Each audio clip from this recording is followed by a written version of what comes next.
The youth of nowadays want to make money. They want to make money fast. They want to make money in a very big way. They want to live lao. They want to spend the cash, but they do not want to work hard for their money. They all want to seek for the easiest way to get that dough.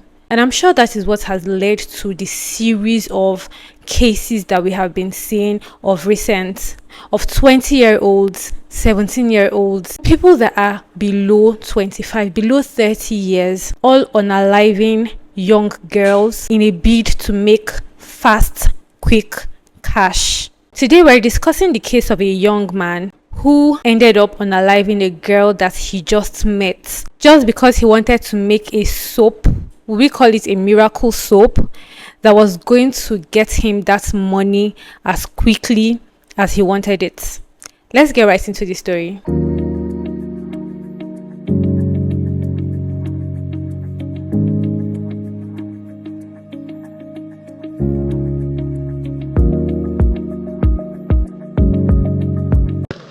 I already had it on mind that I'm going to use DAMILOLA, so I bought codeine as for what?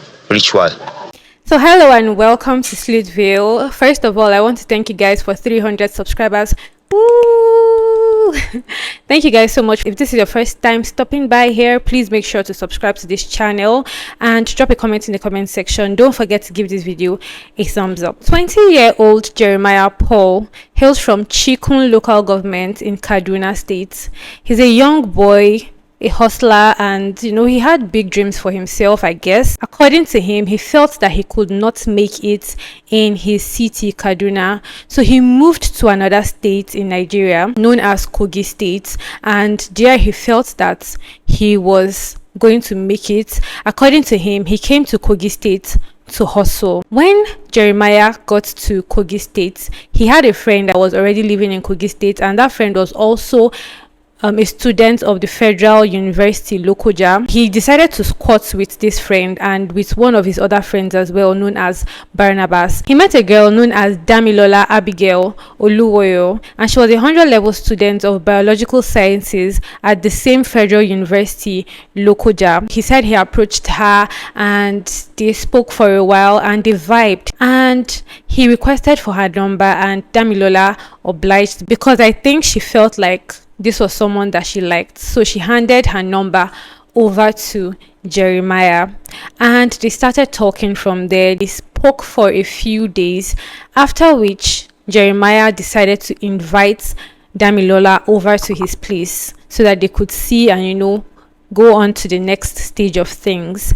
Now, when DAMILOLA got to the bus stop where Jeremiah had explained to her, she got there and she called him and he came to meet her at the bus stop, and he was with a drink already. It was a Sprite drink.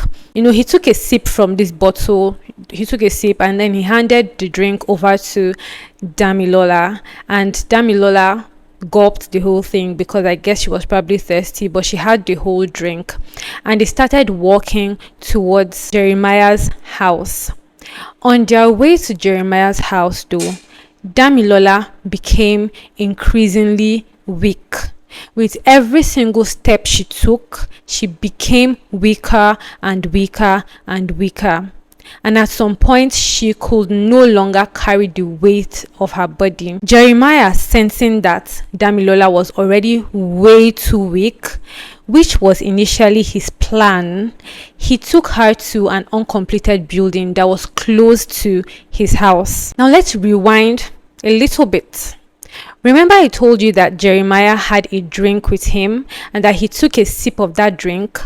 Well, it turns out that Jeremiah had laced that drink with a particular drug that was going to make DAMILOLA weak. It was all planned out.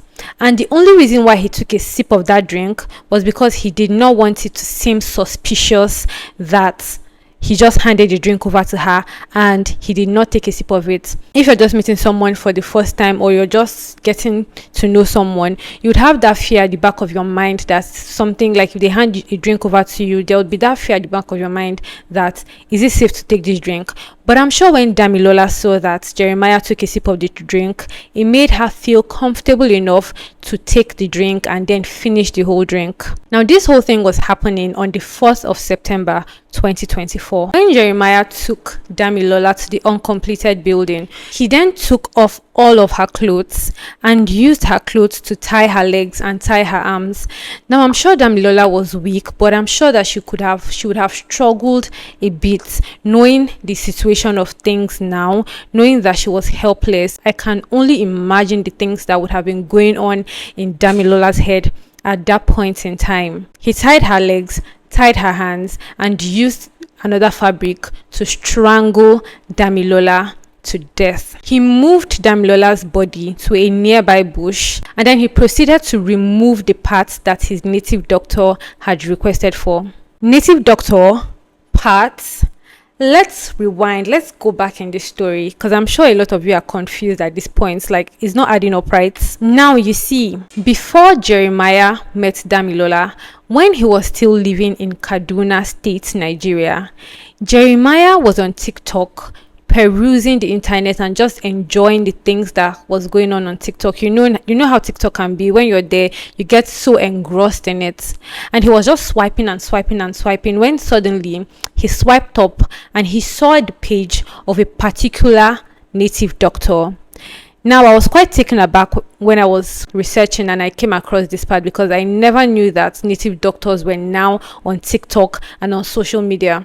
However, he saw the page of this native doctor. He liked what he saw on that page. The testimonies that he saw on this particular native doctor's page enticed him, so much so that he hurriedly took down this Baba's number and immediately messaged him on WhatsApp. When he messaged the native doctor on WhatsApp, he requested that a soap be made for him, a soap that would make him get rich as quickly as possible. Like, he did not want to stress for anything in this life. He just wanted something that he would use to take his bath, and immediately money would start falling down from the skies. He would immediately become a big boy. The native doctor, who resided in Ibadan, then went ahead to tell Jeremiah the particular things that he needed for the ritual. Now, he requested for certain body parts from Jeremiah, which included the eyes, human eyes of course, the tongue, the lungs, the intestine,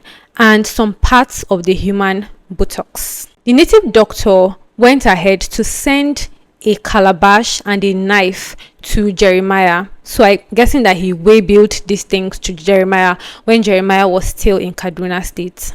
Now, when Jeremiah went from Kaduna State to Kogi State, he already had the intention of what he was going to do in that place. He had a clear set plan that when he got there, he was going to meet someone and he was going to unalive that person with the purpose of getting these body parts that this Baba had requested from him. Which was why when he met Damilola, he knew that she was an easy target and that she was going to be the person that he would unalive to fulfill his innermost heart desires, to become rich. He was going to use a young girl, a young 17-year-old girl, to make a soap. To make a soap. Wow. I approached her, I talked to her, I collected her phone number, so we started chatting. I already had it on mind that I'm going to use Damilola, so I bought codeine and for what? Ritual.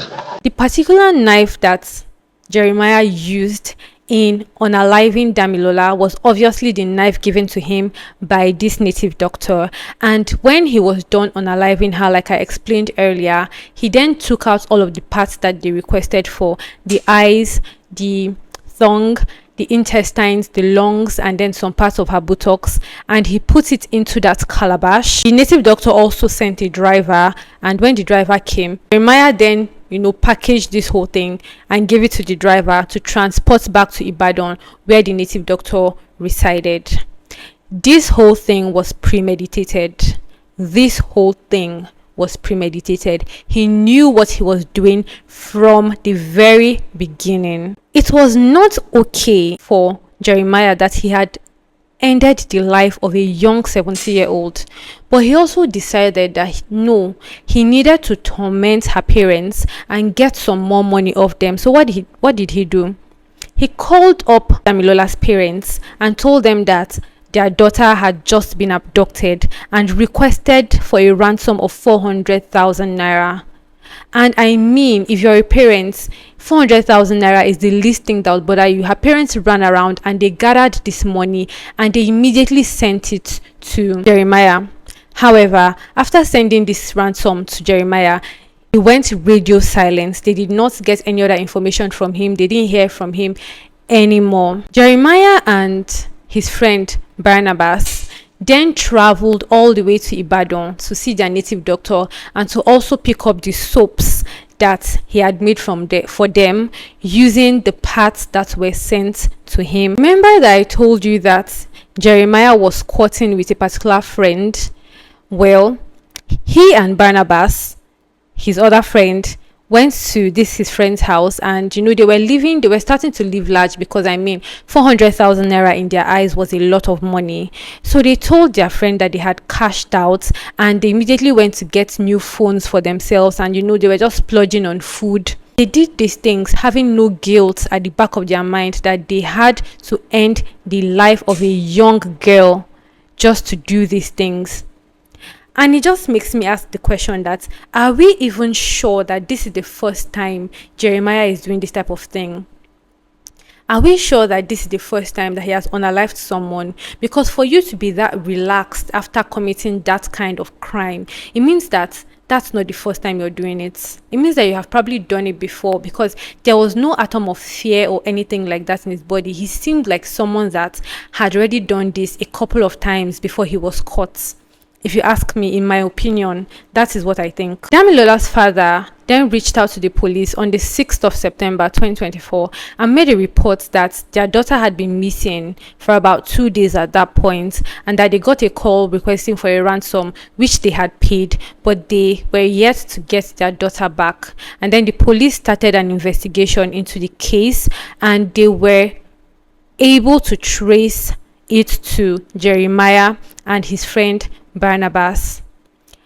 The both of them were arrested, and on questioning, Barnabas claimed that he did not know that Jeremiah had unalived a girl in order to make the soaps, that he just accompanied his friend. His friend told him, oh, we are going to see Baba that is going to make soaps for us, and he bought into the idea and followed Jeremiah to Ibadan to go see the native doctor, not knowing that Jeremiah had actually unalived the girl in order to be able to make the soaps.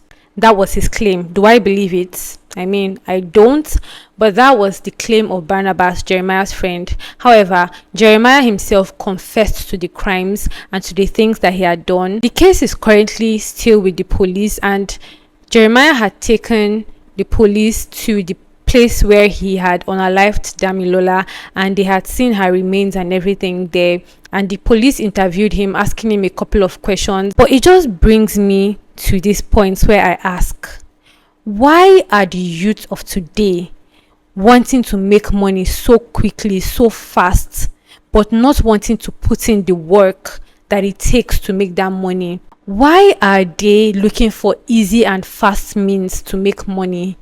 I feel like sometimes as well, social media plays a very, very critical and huge role in these things that are happening, because they go on TikTok, they go on Instagram, and they go on Snapchat, and they see young people like them living the life, going to the clubs and spraying money everywhere, living la vida loca, traveling the world, and they want these things for themselves. But rather than doing the right thing, rather than working hard to get to that point where they want to be in, they decide to go through, illegal means, go through means that are not pure, just to make sure that they get quick, fast money. Nobody would say that they don't like the good things in life. But then there is always a process to these things. There's always a process to every single thing in life, and you have to put in the hard work. Nothing good comes easy. Good things might come easy to some people, But then if you want to have that kind of money, you have to work hard and put in the work, start a business, get a job, or do something that would in turn bring in the kind of cash that you're looking for. Not doing yahoo, not doing illegal stuff, not doing rituals. There have been so many stories of young boys ending the lives of young girls just because of this fast cash lifestyle, this quick lifestyle that they want to live. It always ends badly. It always ends badly.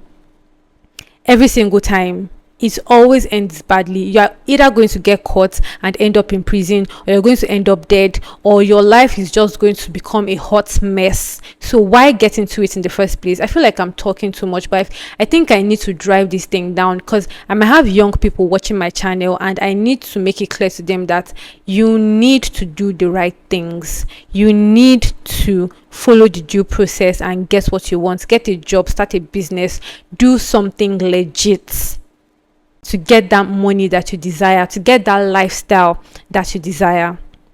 Do something legit. So guys, we've come to the end of this video. Let me know your thoughts in the comment section about this case. Do you think that is fine if, because I was having a discussion with somebody one day, and they were saying that it's fine if they want to, because the economy is not helping matters, so young people have to put things into their hands, and it's fine if they just do a little bit of yahoo, or if they do a little bit of illegal stuff, because even our politicians are doing illegal stuff. And this was a young person, and I immediately had to cancel that person that day. But what are your thoughts on this lifestyle that our young people are living nowadays?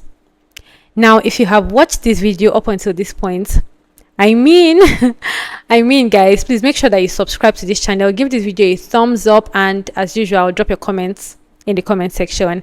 And I like to say, stay safe and stay informed. Until my next video, bye.